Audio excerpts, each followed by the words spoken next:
Hello, আমি স্নিগ্ধা। তো আজকে চলে এলাম আরও আরেকটা কেকের ভিডিও নিয়ে। তো যেই দিদিটা সে ৫ নাম্বার কেকটা অর্ডার করেছিল, এটাই ছিল তার ফাইনাল কেক।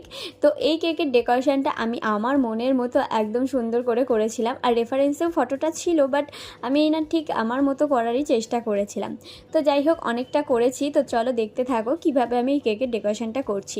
এটা ছিল দুটো লেয়ারের, মানে 2 পার্টের, টোটালি 3 পাউন্ডের ওপর ছিল কেকটা।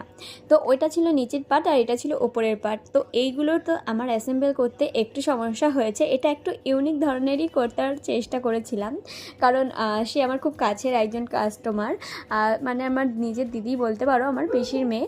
তো তার মেয়েরই বার্থডে উপলক্ষে কিন্তু এই কেকগুলো করা। তো সবথেকে কোন কেকটা তোমাদের বেস্ট লেগেছে এইটাতে কমেন্টে অবশ্যই জানিও।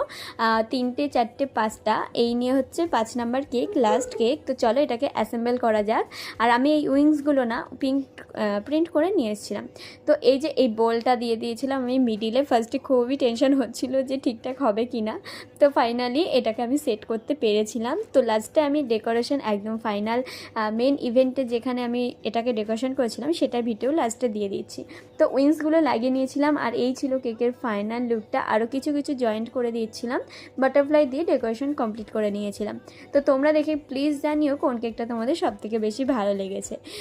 তো এইভাবেই তোমরা আমার পাশে থেকো। তো দেখা হবে পরের ভিডিওতে। বাই টাটা। তখন ভালো থেকো, সুস্থ থেকো। হর হর মহাদেব, জয় শ্রীকৃষ্ণ, রাধে রাধে।